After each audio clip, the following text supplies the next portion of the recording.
one of them was like 9, and another one was 12. And they asked me how old I was, and I told them I was 15. There were people that would come down, pick us, and have sex with us right there. So, but we weren't allowed to get unchained. So whenever people were having sex with us, the other girls would still be chained with us, even if they weren't being having sex with us.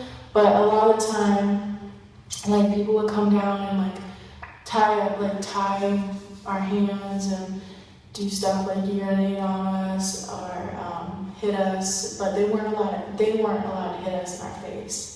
They can hit us anywhere else. It's a very real and disturbing problem here in the Bay Area. The growing problem of children being sold in the sex trade right here in the Bay Area. It is a booming business. The industry makes over $32 billion in sex trafficking. He says the girls he rescues are just a fraction of how many kids are out there, hiding in the Bay Area's dark underworld that people don't want to know exists. Kids as young as 8 are sold for sex on our streets and in plain view on the internet all day, every day, by the dozens. Tampa Bay is famous for our world-renowned beaches, tourist attractions, and sports franchises, but our sunny reputation masks a troubling reality. Hillsborough County has more strip clubs per capita than any other city in the U.S. It's our booming tourism and our adult entertainment industry that makes Tampa a magnet for human trafficking, and even more alarming, child sex trafficking. Pimps are branding and tattooing our girls like animals.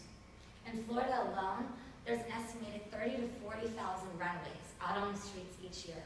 1 out of 3 children will be lured into prostitution within 48 hours of being out on the streets. I'm Mandy Irick. And I'm Randy Sether. And the audio that you just heard, that was Crystal Valerie. She's a 15-year-old runaway that was trafficked a mere 4 hours west from where we sit in this room today. It's her story and so many others that drove us to really try to create a grassroots movement. But choosing our client was by no means an easy decision. With our 30-plus applicants, they were all noteworthy candidates. Bringing in our top 3 finalists for presentations, there was one that stood out above all the rest and received an almost unanimous vote from our board. The Junior League of Tampa came to Act 2 in need of an umbrella campaign, one that would unite 100-plus organizations that were part of the community campaign against human trafficking. Since 2012, they lacked a clear message because they didn't have one unified brand to stand behind. We were challenged to develop a new brand and campaign that would, 1, educate and raise awareness of the child sex trafficking epidemic in Tampa Bay, and 2, activate residents and drive prevention via the National Human Trafficking Hotline. In addition, we'd somehow have to do this with no funding from our client. And with the January launch date set, we had to get into action. We fast-tracked our production schedule to make sure our deadlines were met. We then moved into our discovery phase, where we researched other human trafficking campaigns, studied survivor interviews, conducted our own in-depth qualitative street interviews, and also met with Homeland Security and local law enforcement. From our deep dive into this underground industry, we answered our many burning questions, and this led us directly to fuel our brand and target strategies. 2 major takeaways that we found in our qualitative interviews was, 1, there was a low awareness of this issue that was happening locally, and number 2, there was an overall discomfort when hearing that it's happening to our children in our city. So our strategy to overcome that obstacle was to not show disturbing images of these victims, but instead to focus on the facts, because they're disturbing enough. We also found general confusion surrounding the term trafficking. More specifically, respondents were unaware that human trafficking is organized criminal activity where humans are treated as possessions to be controlled and exploited. To combat this directly, we've redefined trafficking as slavery for a more accurate depiction of the crimes done and also to make it easier for the general public to understand. We found the victims to be female with the average age of 12. This makes them vulnerable, controllable, and very afraid to leave for fear of retaliation from their pimp or arrest by law enforcement. So what we did was we targeted their cell phones, the one little piece of communication they may have with the outside world, and told them about the Be Free text line, because texting is safer and faster way to ask for help. After learning the severity of this issue both locally and worldwide, We felt that we had to do more than just raise awareness. To truly help these victims, we had to create a new brand and message that could evolve beyond just our local campaign. So how do we do that?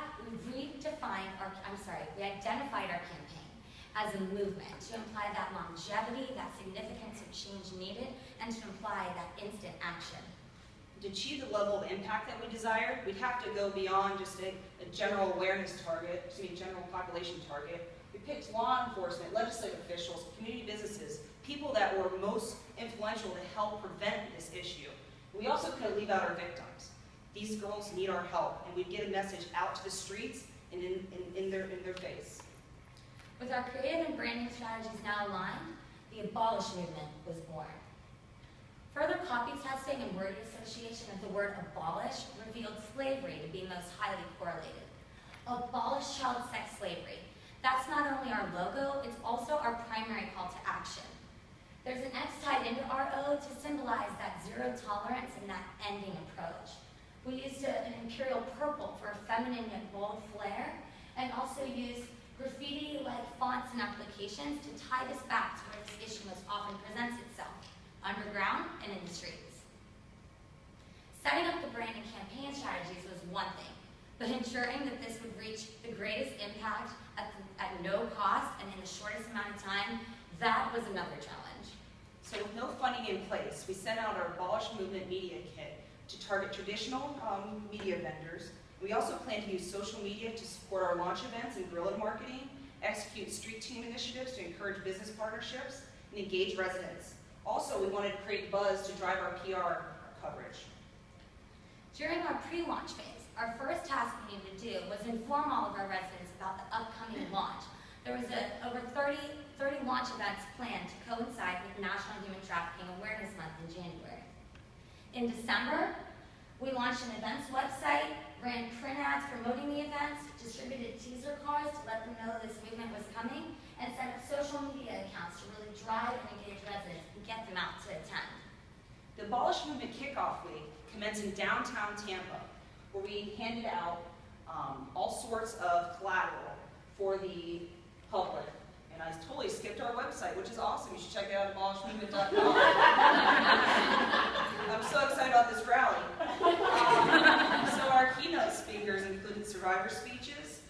Representative Ross Spano came out to give a keynote speech as well. And our own Tampa Mayor, Bob Buckhorn, made an official proclamation naming January 11th through the 17th the annual Abolish Movement Kickoff Week in Tampa Bay.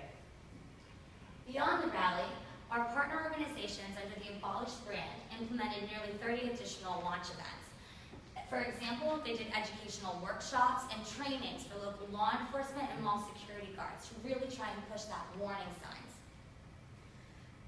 In tandem with our launch, we went ahead and started off with our TV commercials, which feature reactions from our screen interviews that were filmed in potential child sex trafficking hotspots. It's simply not football. Party City? I don't know.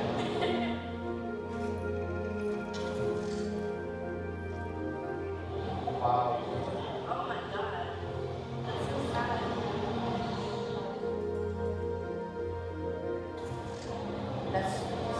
We're in a child's life.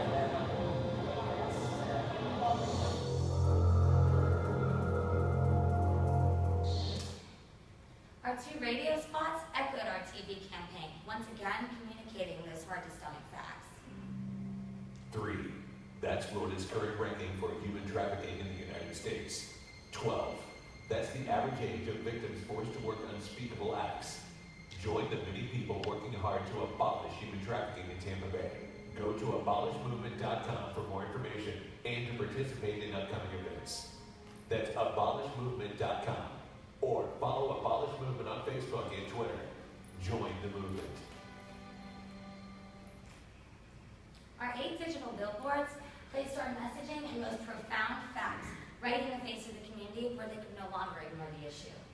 We took a different approach for print. Instead, we highlighted the different descriptors and causes of child sex slavery to further define for those that were confused. Our online and interactive banners encourage click-through to join the movement. As previously mentioned, our social media was used to support our website that I didn't show earlier, and to digitally integrate community activation in our street team initiatives. The Abolish street team played an integral part in our campaign. They distributed marketing collateral to all of the public and at unique events such as the Gasparilla Pirates Festival. Covert sticker bonding missions were placed around Tampa in back alleys, bathroom stalls, and bars and strip clubs in areas where our victims would most be likely to see it. We sent a targeted message that if you are being forced into prostitution, you are a victim, not a criminal. Using reverse graffiti and spray chalk, we stenciled our message across parks, streets, bus stops, anywhere that these Johns and pimps try to lure girls into trafficking. The use of our event and guerrilla tactics successfully woke up the media. The campaign PR coverage was covered on every major news outlet, including print, TV, and online publications. And this PR led to some really unique business partnerships, which, including my favorite, is the top of the SunTrust building, which is a beacon for help. It was illuminated purple, almost like our bat signal, to show that they were aligned with the Abolish movement. And then my favorite, a newspaper mention led to one of our most valuable partnerships with local law enforcement. The Pinellas County Sheriff's Office reached out with an opportunity for us to use our brand exactly as intended. We could go ahead and unify local branding and messaging. They gave us an additional $21,000 in media and tied a powerful zero-tolerance message from the sheriff to our brand essence video, which you saw at the beginning of this presentation. We are extremely thankful to our Sheriff's Office and our many other local business partners that helped us take $0 to a campaign worth over $700,000 in total. With a reach of over 1 million local residents and an estimated 32.5+ million impressions. With these numbers in mind, I'd say it's safe to say that we went ahead and reached our goal of raising awareness for child sex trafficking in Tampa Bay. And although PR and traditional were our highest impressions and highest value, it was really those street team initiatives, the guerrilla, all of the community activation that really drove this campaign, because without it, the other media would not have been as effective. And it's that direct impact that we feel we should base our campaign success on. It's not about the media dollars and the impressions for us. It's what actually happened. The 16,000+ residents that showed up for all of our launch events. The more than 1,800 people worldwide that have joined our movement or supported us online. The 27 local high schools and their 53,000+ students that have received a teen sex trafficking video branded with Abolish. That is quantifiable awareness. And as a reminder, one of our primary objectives was to drive people to the national hotline for help. That was a real heat map of Florida. We compared January through April of 2014, our campaign time, to results of 2013, and the numbers were, well, you can see. Out of the 767 calls we received from Florida, 163 of those evolved into actual human trafficking cases. That is a 41% increase from the same time period in 2013. 24 of those calls stemmed from Tampa alone. That is a 29% increase over last year. And to top it off, we received 12 text messages from Tampa compared to 0 at the same time last year.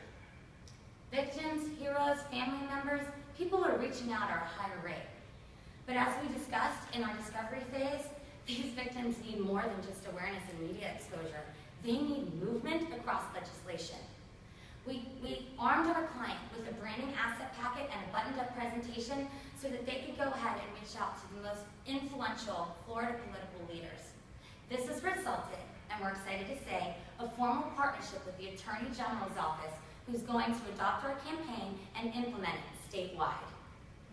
A lot of girls aren't lucky to live long enough to tell their story like Crystal did at the beginning, and we really, really want to change that. So through our continued partnership with the JLT and now the Attorney General of Florida, Pam Bondi, we hope to help bring an end to child sex slavery, and we encourage you to join us. Thank you for your time. Thank you.